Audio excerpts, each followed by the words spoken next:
जब वहाँ की प्रशासन इस तरह की हरकतें कर रही है तो प्रशासन उद्धव सरकार के अंदर में आती है, ठाकरे बंधु के अंडर में आती है। तो सवाल हम उद्धव सरकार से पूछेंगे ना, सुशांत सिंह के केस में सीबीआई की एंट्री से क्यों हड़कंप मचा है?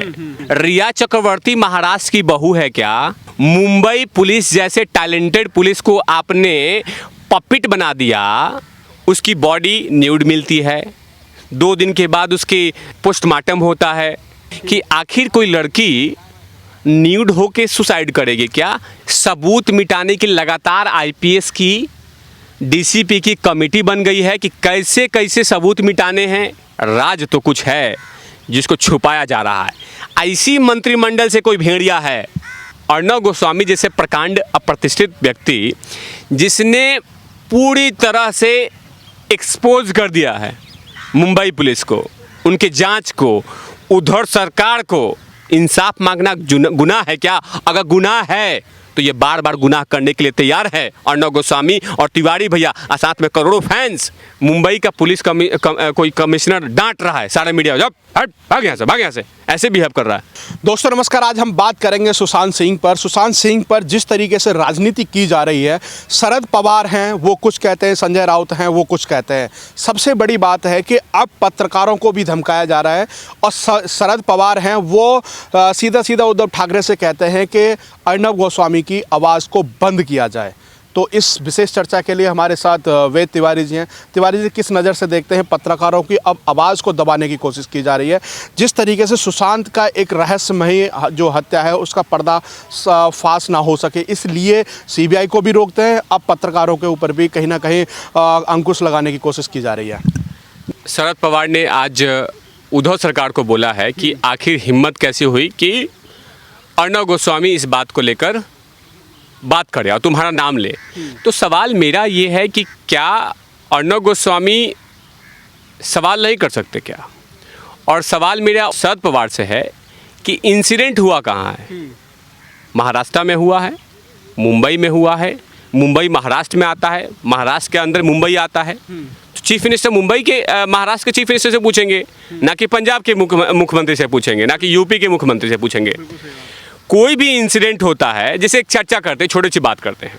अभी आपने देखा विकास दुबे का जो इंसिडेंट देखा आपने, लगातार सारे मीडिया चैनल ने सवाल योगी जी पे किया, होनी भी चाहिए थी। सब लोगों ने किया, सब पत्रकारों ने किया, लोगों ने पूछा कि आखिर ऐसा क्यों हुआ? योगी जी योगी जी योगी जी योगी जी। तो क्यों नहीं इस इंसिडेंट में हम उद्धव ठाकरे बात करें? क्यों नहीं मीडिया बात करे? जब वहाँ की प्रशासन इस तरह की हरकतें कर रही है तो प्रशासन उद्धव सरकार के अंदर में आती है, ठाकरे बंधु के अंडर में आती है। तो सवाल हम उद्धव सरकार से पूछेंगे ना, लेकिन सवाल है कि उम्र उनके जो है शरद पवार साहब का उम्र जो अब वो फेल हो चुका है, जिस उम्र पे खड़े हैं उन पे दवाई की ज़रूरत है। अब बिना दवाई के अनर्गल बातें बोले जा रहे हैं। 80 साल के हो चुके हैं शरद पवार साहब। जो उम्र है इसमें चिड़चिड़ाहटपन हो जाता है, इसमें उनको हेम पुष्पा महिला जो पीती है ना, उसमें चिड़चिड़ाहट महिला में पीती थी, इनको हेम पुष्पा पीना चाहिए। सवाल यहाँ पर यह खड़ा होता है कि शरद पवार हैं वो पत्रकारों की आवाज़ दबाने की कोशिश करते हैं और उन्हीं के बेटे हैं वो सीबीआई की मांग करते हैं। आखिरकार ये नाटक किस तरह का है? देखिए, मैंने क्या बोला, अजीत पवार के बेटे पार्थ पवार ने कहा कि सीबीआई जांच होनी चाहिए। महाराष्ट्र के प्रकांड से प्रकांड बीजेपी के लीडर लोग बोल रहे हैं कि सीबीआई इन्वेस्टिगेशन होनी चाहिए। और सवाल ये है, मेरा ये समझ में नहीं आता उन लोगों को कि सुशांत सिंह के केस में सीबीआई की एंट्री से क्यों हड़कंप मचा है? आखिर ऐसा क्या हो गया है? रिया चक्रवर्ती महाराष्ट्र की बहू है क्या? उद्धव सरकार की ब्रांड एम्बेसडर है क्या? शिवसेना की ब्रांड एम्बेसडर है क्या रिया चक्रवर्ती? आखिर है क्या रिश्ता शिवसेना के साथ रिया का? आखिर रिश्ता क्या है जिसके लिए पूरा तिगड़म खेला जा रहा है? मुंबई पुलिस जैसे टैलेंटेड पुलिस को आपने पपिट बना दिया, आखिर माजरा क्या है? यही तो आखिर आम पब्लिक जानना चाहती है।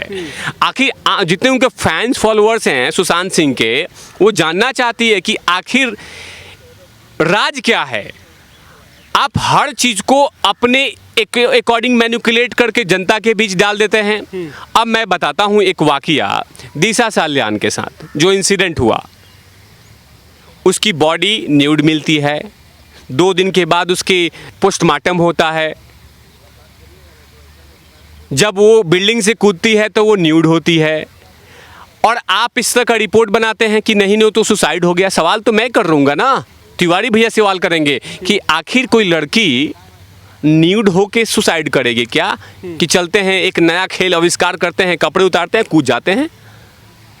और उसके बाद मुंबई के सारे डॉक्टर इतने बिजी हैं कि 2 दिन तक मोचरी में रखा गया था बॉडी दिशा साल्यान का। ऐसा क्यों किया गया? देखिए, षड्यंत्र के अकॉर्डिंग कोई आईपीएस आईएएस है, कोई माफिया है जो पूरे स्क्रिप्ट को लिख रहा है और बोल रहा है कि cut action camera, cut action camera. अब अंदाजा लगाइए, जो विनय तिवारी एयरपोर्ट शिवाजी टर्मिनल पे लैंड करते हैं, 8 घंटे बाद उनको क्वारंटीन किया था, यानी कि बीएमसी सो रही थी, अचानक उनको नींद, हाँ विनय तिवारी को चलो चलो चलो, विनय तिवारी को वो करते हैं, क्वारंटीन करते हैं। फिर 2 दिन के बाद निकलता है नियम उनके लिए कि अब क्वारंटाइन किया जाएगा सबको जो भी आएंगे मुंबई में। मैंने अचानक नींद लग रही है जी नहीं, सबूत मिटाने की लगातार आईपीएस की डीसीपी की कमेटी बन गई है कि कैसे कैसे सबूत मिटाने हैं, कैसे कैसे इसको ख़त्म करना है। अब बताइए, महाराष्ट्र जैसा प्रकांड इतना बड़ा मंत्रालय रिया चक्रवर्ती के प्रोटेक्शन में लग जाए, राज तो कुछ है जिसको छुपाया जा रहा है।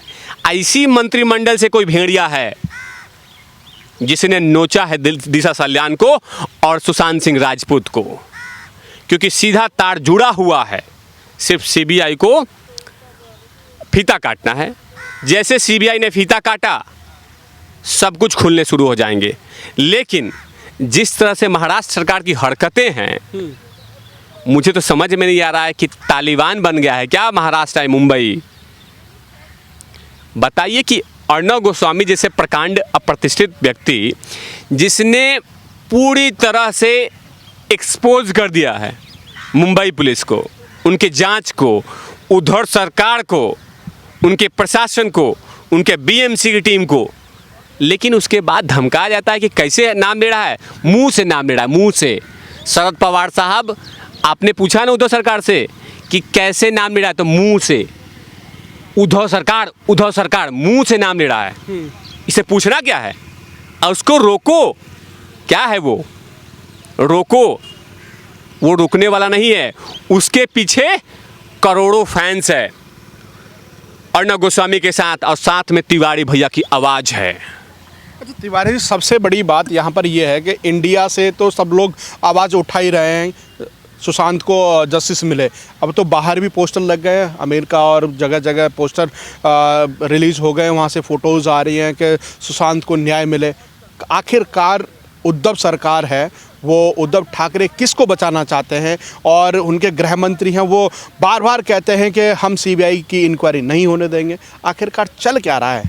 देखिए, जिस तरह से बाहर में आउट ऑफ इंडिया में सुशांत सिंह राजपूत के फैंस हैं, और सोचिए कि कैलिफोर्निया जैसे जगह पे सुशांत सिंह राजपूत का बैनर लगाना, मतलब कि फ़ैन में कितना क्रेज था उनमें कि लोग पैसे पेड करके कैलिफोर्निया की हाईवे पे जस्टिस सुशांत सिंह राजपूत के बैनर लगा रहे हैं। लेकिन मुंबई पुलिस को, मुंबई सरकार को, महाराष्ट्र गवर्नमेंट को, उद्धव सरकार को कहीं कुछ समझ में नहीं आ रहा है कि पूरी दाल काली है।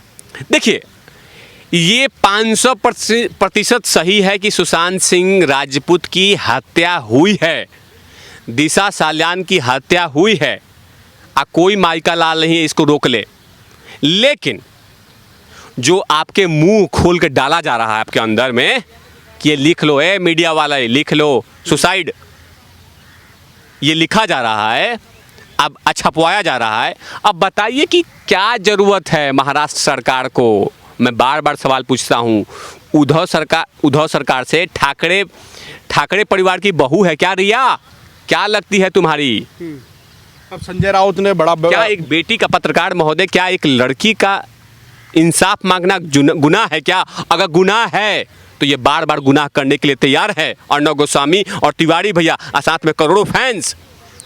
अब मैं कैसे मान लूं कि दिशा सल्यान के परिवार क्या नाम है सेटिस्फाइड थी? कैसे मान लूं? मैं तो ये भी मान सकता हूं कि आपने धमकाया होगा। जो आदमी खुलेआम मैंने एक पत्रकार महोदय देखा एक दिन की मुंबई का पुलिस कोई कमिश्नर डांट रहा है सारे मीडिया, जब हट भाग यहाँ से, भाग यहाँ से, ऐसे बिहेव कर रहा है जिससे मान लो सड़क छाप पुलिस हो, ऐसे बिहेव कर रहा है। एक दिन एक लड़की पूछ रही थी कि आप क्या इंप्रूवमेंट है दिशा सल्यान के बारे में, कैमरा बंद कर, कैमरा बंद कर, कैमरा बंद कर। तो इस तरह का ऑफिसर वहाँ का ट्रीट कर रहे हैं जैसे कि तालिबानी हो। तो मैं कैसे नहीं मान लूं कि सुशांत सिंह राजपूत के परिवार को माफ कीजिएगा, दिशा सल्यान के माँ को टॉर्चर नहीं किया गया होगा या धमकी नहीं मिला होगा? पाखंड ना करे शरद पवार और उनकी सरकार। शरद पवार के बारे में बोलना भी आजकल ये है, देखिए सम्मान है उनका, अच्छी बात है कि बारामती से आते हैं, उनकी बेटी सुप्रिया सुले जी को मेरा प्रणाम है, लेकिन उम्र हो चुका है, अब उनको चुप रहना चाहिए, पोते से सीखना चाहिए। पोता ने क्या बोला? पोते ने बोला कि पार्थ पवार ने कि सीबीआई जांच करा दो, उनसे सीखना चाहिए। अभी इन्होंने राम मंदिर में क्या बोला था कि मंदिर की क्या जरूरत है, अभी मंदिर नहीं बननी चाहिए, क्यों? हॉस्पिटल बनना चाहिए, स्कूल बनना चाहिए, पार्टी में सब कुछ काम होना चाहिए, पैसे छापने चाहिए, सारा काम होना चाहिए, लेकिन मंदिर नहीं बनना चाहिए। क्यों? क्या हुआ? मैंने डॉक्टरों को बोल दिया गया क्या कि राम मंदिर में जाके क्या नाम है आप वहाँ पे सब कुछ कोविड का पीपी किट छोड़ो और राम मंदिर बनाओ? सारे डॉक्टर को भेज दिया गया अयोध्या? नहीं ना। राम मंदिर अलग मुद्दा था बनाना, राम मंदिर अलग पॉइंट है, कोविड अलग पॉइंट है, अर्थव्यवस्था अलग पॉइंट है, रोड की चर्चा अलग है, बिल्डिंग बनाना अलग काम है, 15 अगस्त का प्रोग्राम अलग है, रक्षाबंधन अलग, अलग अलग प्रोग्राम है। इसमें किसी को डिस्टर्बेंस नहीं हो रहा है, ऐसा नहीं हो रहा है कि हम डॉक्टरों को शिफ्ट कर रहे हैं राम मंदिर। लेकिन यही मैं बोल रहा हूँ, उम्र का जो पड़ाव है ना वो शरद पवार साहब पे पूरा तरह से दिख रहा है। उम्र जो है उस ढलान पे खड़ी है जहाँ पे अनर्गल बयान आते रहेंगे, लेकिन उसका जवाब तिवारी भैया देते रहेंगे।